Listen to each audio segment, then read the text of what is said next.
We are here, middle of the week, Wednesday. Joe and Kim Pala with you. We thank you for joining us. We are now joined by Doc Carbaugh of Keller Williams Realty.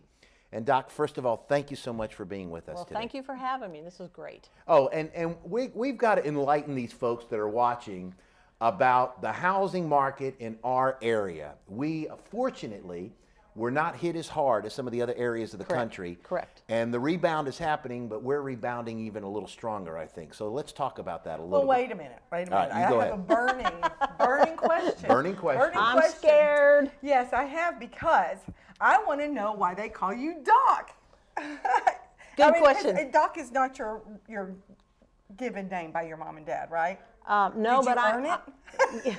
Yes. Okay, there we go. Okay, I have a doctorate in musical theater and opera, and so for years I have been a college professor and have made that my career. And so it is a great opener when you get clients in your car and they're like, so why do they call you Doc? It automatically is an icebreaker. And then the other thing for me is that my dad was an optometrist. Okay. And of course he's passed away, but he was called Doc. So anytime I get called Doc, it's kind of a neat reminder for me of my dad. So yeah. I like the name Doc. Opera. Now there's something that I didn't see coming at all. I mean, nowhere in the thoughts of the Doc, the whole Doc thing, an opera I didn't see coming. But that has to be I tell my clients, I can sing and dance for you if you'll buy a house, right. or not if you don't want me to. So right. you make up your mind on that. We're going to talk about the housing market. Go. All right. Well, first let me say this. I have a slogan that goes with my name. Okay. If you want opportunity to knock, you talk to Doc.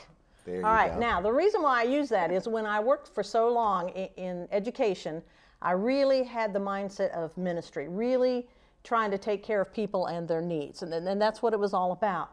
And when I got to real estate, I thought, oh gosh, how am I really going to help people? I mean, it's just so different from what I was doing. And I realized it's really the same concept, that you want to help people meet their needs. You want to service them. And I used to tell my students, the platform is a privilege. You're 18 years old. You don't just deserve to go up there and tell people about their lives. Right. It's a privilege. And you earn that privilege by going out and ministering and being with the people. And so I feel real estate is the same way. It is a privilege to help someone find a home or to sell a home.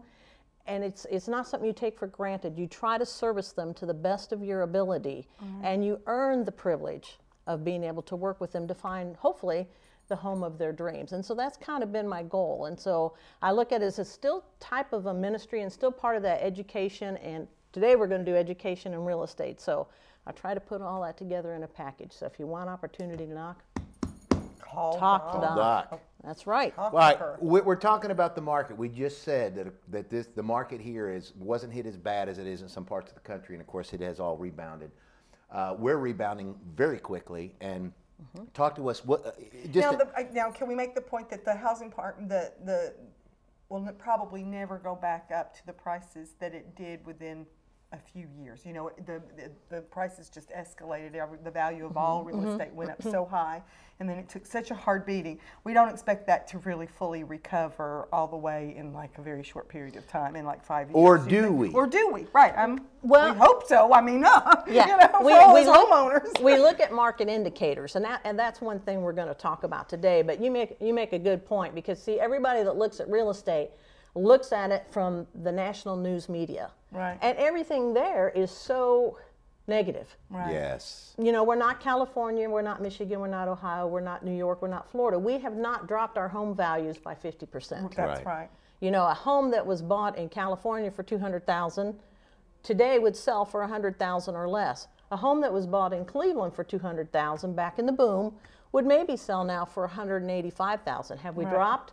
You bet we've dropped. Right. But have we devastatingly dropped like some of the other states? No, we have not. And so when you see the news media talking about the negativity of the market, yes, we have some of that, but you know what? We got Wacker, we got Volkswagen, we've got industry coming in here. Yes, we got Amazon. We got all these opportunities that other areas of the country do not have. And so when you watch the news media and it's national, you need to be very, very careful when you're looking at real estate, because we are not all in the same boat. Yeah. Right. And I remember years ago when I was just a child, graduated high school, I decided I wanted to get into real estate. And we lived in Florida. I grew up in Florida. And I went and took a real estate course at the community college there. And the first thing the professor told us, everyone in the class, was that the one thing you can always depend on, and this was way before obviously what happened, but the one thing you can always depend on is real estate. Whenever you buy real estate, it will always go up. Well, and it did the impossible. It went down. So, but how does that compare? Like last year, let's say last year, how does that compare to 210? You know, because that's we really hit hard. What, in 2009 was really when everybody felt it. Yes. And then so 2010 was rough. How did we do in 2011 compared to 210? Great. I'm going to give you some stats, and I brought my cheat sheet so that all this work that I did, I wouldn't make any mistakes on it. But you know, the boom was in 2007. That was the boom. That was kind of the peak of the boom. And from there, we started going down. And you're right, 2008, 2009, hard years, hard years. And now 2011, I'm hoping the information I'm going to share with you from here is going to be helpful. But let's first of all talk about, everybody wants to know, is it a buyer's market, is it a seller's market? Well, it depends on how long a home is on the market, and that's what people got to understand. Right. So if a home is on the market for 3 months or less, we consider that to be a seller's market because the home goes quickly. So what homes are those that sell quickly? Those are your homes that are $50,000 or less. Those are flip homes. Those are homes that investors will buy, turn around, fix up, and sell for a higher price. Those homes go very, very quickly, and that's in Cleveland considered a seller's market right now. Okay. Then we look at 5 to 6 months. We consider that a transitional market, meaning we could go either way. Well, right now, we don't have any homes really selling in 5 to 6 months. We have them 6 months or longer. So that tells us we're in a buyer's market. And we know that. So let's talk a little bit about these stats here. First of all, in 2010, 802 homes were sold. Now that's just residential. That's not townhomes. That's not commercial. That's not condos. That's just homes that were sold. 802. We get to 2011, market's going up, yes, but only 789 homes sold. Huh. So you're looking at me going, oh, well, you know, it's worse, it's not better. But listen to this. In 2010, the average price, if you sold your home, was $134,127. In 2011, the average price was $138,644. So we've come up $4,000 and some dollars on our sales price. Still not where we were in 2007. Right. But the price is coming up. All right, then the price range that sold the best in 2010 was $100,000 to $150,000. That proved to be true in 2011. But what is key for us is those homes that were the next price range up, $150,000 to $200,000. We sold more of those in 2011 than 2010. We sold 48 more. So that tells us, market indicator, we're still kind of waffling along, but our price range is beginning to come up. So that gives people something to look at. So last year we were selling 65 homes a month. Wow. And that sounds great. Now I checked today, there are 677 residential homes on the market today. So it would take a while to get through all of those to sell that home. So we sold 13 homes less, but our price point has come up. Well, I'm saying we are going to go for price point. Well, of course, you're a buyer. Well, of course. Right, but if I had your job, I'd be tickled to death. I'm just happy to sell anything, I'm happy you know. to sell anything, but those higher ones I like a whole lot. Well, good, Well, good. sure. I mean, it sounds pretty good, and we have a lot that's going on, not just in the real estate agent our area, but that's what really you can see affected with, because when we have big industry to come in, or even smaller, the smaller ones to do that, then you see that the real estate market to do well, and when that's a big indicator of everything, the real estate market. It is. It really is. I mean, that's why it's even affected our nation the way that it has, is because the real estate market is an indicator to everything. And if we look at these stats, just one more thing to kind of to give you another thing here to look upon. We said 2.5 months is about how long a home stays on the market if it's $50,000 or less. Now remember, I said that's the seller's market. That's the investor buying something, or someone who buys a home and they're handy and they can fix it up themselves. Listen to this though, if your home is $50,000 to $100,000, it's going to be on the market at least 7.5 months. If you're in $100,000 to $150,000, it's going to be on at least 8.5 months. Wow. If you're on 150 to 200,000, you're going to be on 10.5 months on the market. So, and it's going to go up from there. So a lot of sellers will look at agent and say, well, I want you to list my house and I want you to sell it in 6 months or less. Well, statistically, you can't do that. Right. Sellers have got to be realistic. Buyers have got to be realistic. And I'll kind of give my pet peeve on both of these, because sellers, I love pet peeves. sellers who bought a home in 2007 for $200,000 want to sell it today for $215,000 or $220,000. Well, all market indicators are that's just not going to happen. Right. It's going to sell maybe for what you paid for it if you made improvements on it, but chances are good it's going to sell for less than that. Yeah. So sellers have got to get realistic. We know that a home, if it's priced right, priced according to what the market says, which means it's only worth what somebody's going to pay for it. If it's priced right, it will sell in 6 to 7 months. Wow. So if you got a home that's been sitting on the market 10, 11, 12, 18 months, it's probably priced too high. Yeah. Yeah. Now on the flip side of that, buyers, they look at everything and they go, it's a buyer's market, so no matter what you show me, I'm going to offer $20,000 less. Right.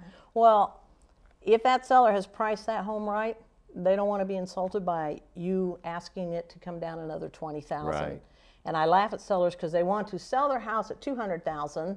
They want $200,000, and then they want to go buy one for $250,000, but only pay $220,000 for it. Yeah, So, yeah. you know, everybody's got to get a dose of reality Right. here on the buying and on the selling end of the market. And it can be done. We've sold a lot of homes. It can be done, but you got to be flexible. Well, okay, so basically, the bottom line is this: if you bought a home in 2007, when the market was booming, the chances are, if you're wanting to sell that same home today, you're going to have to bite the bullet, and you're going to probably lose a little bit of money. Not as much as maybe you could have lost, okay, but you're not going to be able to sell it for more than what you paid for it in 2007 today. Most likely not, unless you did major renovations. Yes, unless you did renovations or you bought one of those fixer-uppers and you've put the money into it, and everybody wants an updated home. Right. Even if it's That's an older true. home, That's true. they don't. So true. They want it to be updated. Yes. They want the modern everything. So if you've done that, chances are maybe you can get out of it what you put into it. But that's why investors do so well, because they'll buy a house for $30,000 or $40,000 and they'll put 15, 20 in it. They'll make it look sharp, and then they'll turn around and sell it for 80 or 90 because it has that look Yeah, Right. that everybody wants. Now, if somebody out there watching is interested in getting If in they want touch with you, opportunity to knock. yes, what do they need to do? Well, they need to call Doc. Absolutely.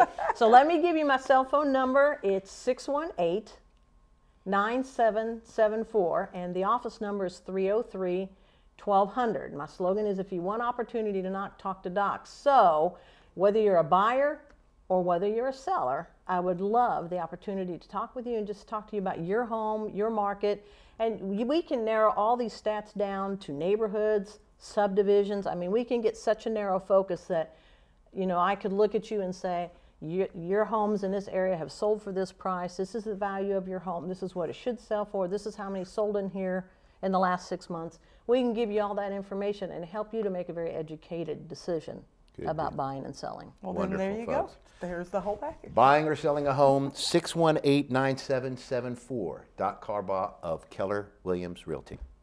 Thank you so much for being with us. Here. Thanks. I loved it. Oh, we'll have you See, back that was again. fun. I want That's you to right. update us when this thing That's starts right. booming When- again. Okay, All right. absolutely. And I know it will. I know it will. she'll come all in dripping and diamond. And I'm That's going right, that's right. I'm going to be more dressed up. That's you right. know. Joe just went. I mean, did it to me too. Look at me. I mean, all in Italian and He jacket. tells me dress casual. I know. Look I at don't know him why I over did there. Look that. at him. I don't know why I did So that. Just I'm wants- wants casual. all eyes on him. Next as time I'm always. coming in my bib It's all overalls. about That's right.